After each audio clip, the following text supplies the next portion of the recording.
Pembantaian warga sipil oleh Israel di Gaza, Palestina semakin mengkhawatirkan.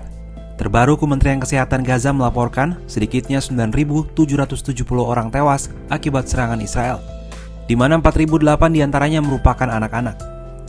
Indonesia pun tak tinggal diam. Sejumlah langkah diplomasi, bantuan kemanusiaan, hingga aksi massa dilakukan untuk membela warga Palestina.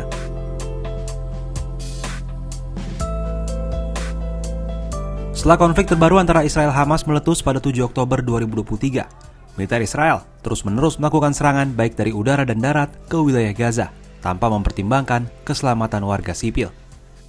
Tak hanya membombardir Gaza, Israel juga memutus pasokan listrik, air, obat-obatan, dan bahan makanan ke wilayah Gaza. Bahkan bantuan kemanusiaan yang datang ke Gaza awalnya diblokade Israel, meski belakangan Israel mengizinkan dengan pengawasan ketat. Tak heran bila desakan untuk segera dilakukan gencatan senjata dan memberi jeda kemanusiaan terus dilakukan sejumlah negara, termasuk Indonesia. Salah satu dukungan yang dilakukan Indonesia ditunjukkan dalam pertemuan darurat Majelis Umum PBB di New York, Amerika Serikat, Kamis 26 Oktober 2023. Dalam kesempatan itu, Menteri Luar Negeri Retno Marsudi mengulangi dan menegaskan kembali permintaan Indonesia yang telah disampaikan sebelumnya, yaitu menghentikan agresi, memastikan akses kemanusiaan dan perlindungan warga sipil, serta menolak pemindahan paksa warga sipil di Gaza. Indonesia condemns in the strongest term Israel violence against Palestinians, against hospitals and places of worship in Gaza. Indiscriminate killings, kidnapping, and collective punishment of civilians must also be condemned because it is inhuman and against international law. Usaha Indonesia tidak sia-sia. Sehari berselang, Majelis Umum PBB resmi mengesahkan resolusi untuk mengupayakan gencatan senjata antara Israel dan Hamas melalui mekanisme voting. Hasilnya sebanyak 120 negara mendukung gencatan senjata, sementara 45 abstain dan 14 lainnya menyatakan menolak, diantaranya Amerika Serikat dan Israel.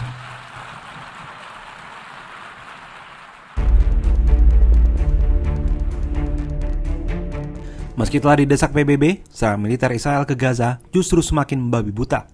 Situasi pun semakin memburuk. Tak hanya bersuara di forum internasional, pada Sabtu 4 November, pemerintah Indonesia mengirimkan bantuan kemanusiaan bagi warga Palestina. Bantuan tahap pertama dibawa menggunakan 3 pesawat dan berisi 51,5 ton bantuan. Bantuan itu berupa bahan makanan, alat medis, selimut, tenda, dan barang-barang logistik lain. Jenis bantuan telah disesuaikan dengan kebutuhan di Gaza. Di kesempatan ini, Presiden Joko Widodo kembali menyatakan dukungan Indonesia terhadap Palestina. Saya ingin menekankan kembali bahwa Indonesia akan terus bersama perjuangan bangsa Palestina. Dukungan Indonesia terhadap Palestina ini tak hanya datang dari pemerintah.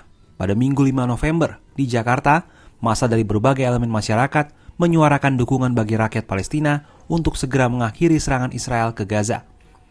Massa mendesak agar pemerintah Indonesia tidak membuka hubungan diplomatik dengan Israel sampai Palestina menjadi negara merdeka. Mereka juga mendesak Indonesia memboikot produk-produk apapun dari Israel, termasuk makanan, pakaian, dan barang-barang lain yang menyumbang perekonomian Israel. Massa menuntut Perserikatan Bangsa-Bangsa untuk bersikap tegas kepada negara-negara pendukung Israel dan sekutu-sekutunya yang memiliki kekuatan veto di PBB. Selain memberikan dukungan untuk Palestina, pemerintah Indonesia saat ini juga tengah melakukan upaya evakuasi terhadap WNI yang masih berada di Gaza. Kemenlu dalam keterangannya Senin 6 November mengungkapkan masih ada 1 keluarga WNI yang saat ini belum berhasil dievakuasi. Diperoleh informasi bahwa pintu dari sisi Gaza tidak dibuka sehingga tidak memungkinkan dilakukan evakuasi. Dari lapangan kami juga memperoleh informasi bahwa sudah 2 hari ini tidak ada evakuasi dari Gaza ke Rafah. Kita akan terus berusaha dan kemarin saya lakukan kembali komunikasi dengan berbagai pihak untuk memastikan bahwa WNI dalam keadaan baik. Hingga Senin 6 November, militer Israel terus melancarkan serangannya ke Gaza. Perdana Menteri Israel Benjamin Netanyahu maupun Presiden Amerika Serikat Joe Biden tak peduli berapa banyak anak-anak dan perempuan yang tewas menjadi korban. Mereka bersikeras untuk menolak gencatan senjata.